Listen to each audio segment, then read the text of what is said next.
시편 119편 1절 같이 읽겠습니다.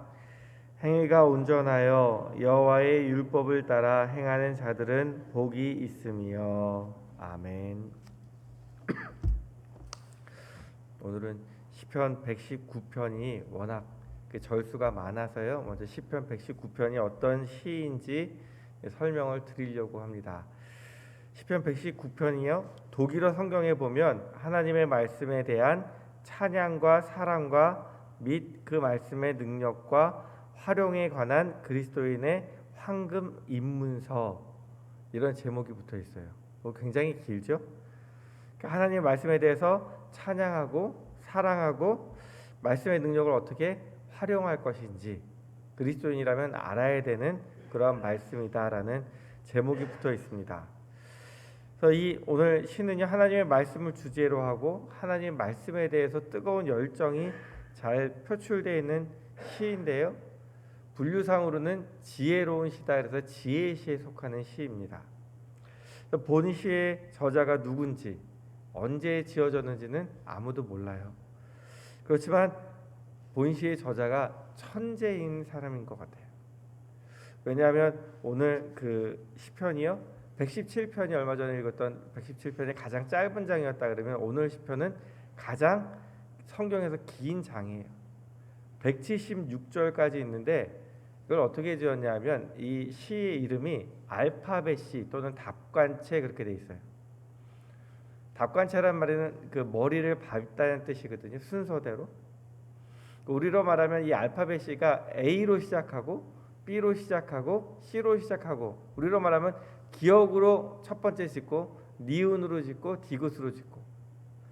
히브리어 자음이 22자예요.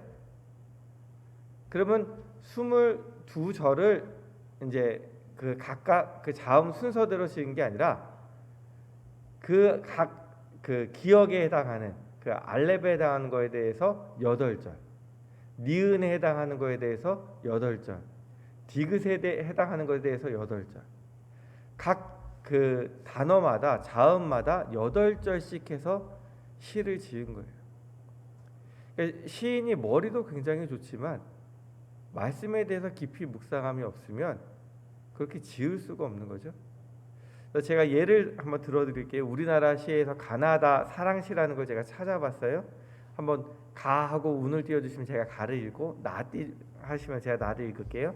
운을 띄워줘 보세요. 가장 소중한 사람이 있다는 건 행복입니다. 나의 빈자리가 당신으로 채워지길 기도하는 것은 아름다움입니다. 다른 사람이 아닌 당신을 기다리는 것은 즐거움입니다. 라일락의 향기와 같은 당신의 향을 찾는 것은 그리움입니다. 마음속 깊이 당신을 그리는 것은 간절함입니다. 바라볼수록 당신이 생각나는 것은 설레임입니다. 사랑한다는 말 한마디보다 말하지 않아도 더 빛나는 것이 믿음입니다. 아무런 말하지 않아도 당신과 함께 있고 싶은 것이 편안함입니다. 자신보다 당신을 더 이해하고 싶은 것이 배려입니다. 차가운 겨울이 와도 춥지 않은 것은 당신의 따뜻함입니다. 카나리아 같은 목소리로 당신 이름을 부르고 싶은 것이 보고 싶은 마음입니다. 타인이 아닌 내가 당신 곁에 자리하고 싶은 것은 바람입니다. 파란 하늘과 구름처럼 당신과 하나가 되고 싶음은 존중입니다. 하얀 종이 위에 쓰고 싶은 말은 사랑입니다. 이 시가 이렇게 뭐 성경하고 크게 벗어나지도 않아서 좋더라고요. 그래서 제가 찾아봤는데 여기 보면 가, 나, 다, 라, 마, 바, 사, 아, 이 순서대로 시를 지은 것처럼 오늘 성경이 우리말은 번역되어 있어서 그렇지 않지만 모든 절수가 1절부터 8절까지는 기억, 9절부터 16절까지는 니은, 이런 식으로 시를 지은 거예요. 근데 그 중에서 단 딱 4절만 말씀에 관련된 것이 아니에요. 176절 중에서 22 곱하기 8이니까 176인데 176절 중에서 84절, 90절, 122절, 132절 요 4절만 말씀에 관한 것이 아니고 나머지는 다 172절이 말씀과 관련된 거예요. 여러분 같으면 이렇게 시를 지으실 수 있겠어요? 이 시인이 굉장히 천재적이기도 하지만 말씀을 사랑함이 그만큼 뛰어난 거예요.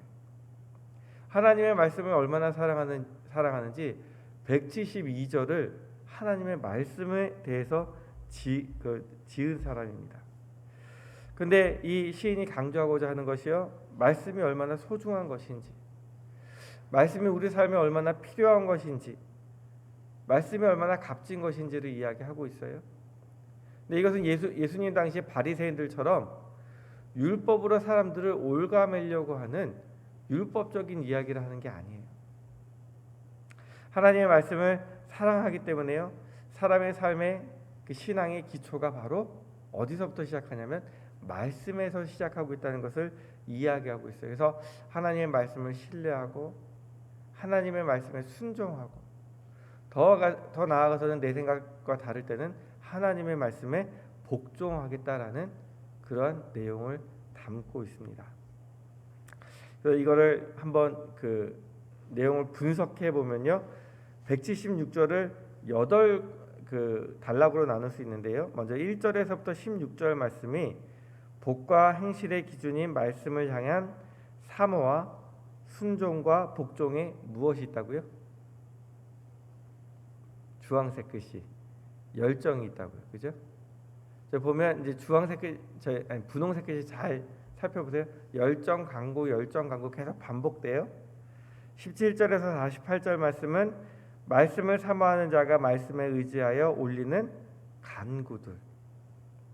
49에서 72절은 나그네 길의 고난 중에서도 변치 않는 말씀 사랑의 열정. 그 다음에 73에서 96절은요, 말씀을 신뢰하는 자가 올리는 말씀의 실현으로서의 구원을 간구.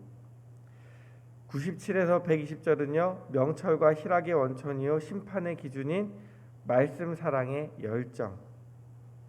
121에서 136절은 말씀을 지키는 자로 올리는 구원과 훈육의 간구. 계속 열정이 있고요, 하나님에 대한 간구가 있어요. 근데 137절부터 176절까지는요, 이 두 단락은 열정과 간구가 반복되게 그 안에 다 나타나 있어요. 상황을 초국하는, 넘어서는 말씀 사모의 열정 토로와 말씀에 의지한 소성, 하나님이 회복시켜 주실 것을 간구. 161에서 176절은 말씀을 경외하는 자로서 열정과 확신 및 말씀을 통한 구원과 인도의 간구. 이렇게 시의 구조가 뭐 중요하냐라고 얘기할 수 있겠지만, 시는요 반복되는 구조로요 3번이나 반복하면서까지 하나님의 말씀을 향해서 내가 열정을 갖고 있다, 또한 말씀을 의지하여 내가 하나님 앞에 간구한다라는 그 시를 짓고 있습니다. 그래서 이 시의 형식이요 다른 시들보다 탁월하기 때문에 히브리 시의 그 백미라고 이야기를 하고 있습니다. 하나님을 향한 경건하고 열심 있는 갈망과 또 영혼의 내면적 울림이 상승작용을 일으켜서요, 시인이 하나님의 말씀을 얼마나 사랑하는지, 하나님의 말씀에 대한 열정이 얼마나 중요한지를 우리에게 알려주고 있는데요, 하나님의 백성으로서요 인생의 진짜 가치는요 하나님 율법에 순종할 때 실현된다고 이야기를 하고 있습니다. 믿으십니까? 우리가 입으로 아무리 하나님 믿는다라고 이야기할지라도 우리의 삶으로 하나님의 말씀을 부정하고 산다면 무슨 소용이 있겠습니까? 히브리 이 시편 기자는요, 하나님의 말씀을 사모하는 만큼 하나님의 말씀을 지키며 살아갈 때 우리 삶에 진짜로 행복이 있고 또 하나님의 뜻이 이루어지고 또한 하나님 기뻐하시는 일들이 우리 삶 속에 나타난다라고 이야기를 하고 있습니다. 오늘의 시에 대해서 간략하게 이제 소개만 드리려고 말씀을 드렸는데요, 우리나라는 새해가 2번이에요. 1월 1일이 새해였고 또 언제가 새해였어요? 어제가 새해였어요. 새해 복 많이 받으세요. 이 새해를 시작하면서 우리가 하나님의 말씀을 깊이 묵상하고자 하는 소원이 있었으면 좋겠습니다. 올 한해 하나님 앞에서 하나님 말씀을 하나님 깊이 묵상하고자 하는 소원을 달라고 기도하시고, 또한 말씀을 의지하는 믿음이 자라나는 한 해가 되게 해달라고 기도하시고, 또 말씀에 순종하고 복종하는 한 해가 되기 원합니다. 말씀을 듣고 잊어버리는 것이 아니라, 말씀을 남의 설교를 들을 때는 아무리 좋아도 시간 지나면 다 잊어버리게 돼 있어요.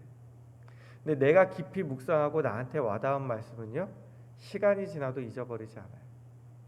그리고 어려울 때마다 생각이 나요. 하나님의 말씀을 깊이 묵상해서 내 것으로 만들어서 내가 기도할 때 말씀 따라 살아가면서 말씀 붙들고 기도하는 한 해가 되기 원합니다. 그래서 하나님께서 말씀 따라 사는 자에게 주시는 하나님의 구원을 이 시편 기자처럼 경험하면서, 하나님 감사합니다. 말씀 따라 살았더니 하나님께서 내 삶을 인도해 주셨습니다. 하나님 말씀 따라 살았더니 내가 흔들리지 않고 하나님 말씀 위에 굳게 설 수가 있었습니다. 하나님 내가 방황하고 힘들 때 하나님의 말씀이 내 발에, 내 길에 빛이 되었습니다. 우리가 이렇게 고백할 수 있는 한 해가 되기 원합니다. 우리가 날마다 하나님 말씀을 사모하시고 또한 사랑하시고 말씀을 의지해서 기도하는 저와 성도님들이 되기 원합니다. 기도하겠습니다. 하나님 아버지, 오늘 시편 119편의 기자는 하나님의 말씀을 얼마나 사모했는지 22개의 글자를 가지고 글자마다 8번씩 나누어 말씀에 대해 이야기할 정도로 말씀을 깊이 사모했습니다. 우리에게도 하나님의 말씀을 사모하는 마음을 주옵소서. 또한 어렵고 힘들 때마다 말씀을 붙들고 하나님의 약속을 의지하여 소성케 회복해 달라고 기도합니다. 우리에게도 하나님의 말씀을 의지하는 믿음을 주시고 말씀대로 살아가고 싶어서 더욱 성령님을 의지하고 성령님의 인도하심을 받는 성도 되게 하여 주옵소서. 하나님의 인도하심을 받고 하나님의 구원을 경험하는 2022년이 될 수 있도록 우리와 함께 하여 주옵소서. 예수 그리스도의 이름으로 기도드립니다.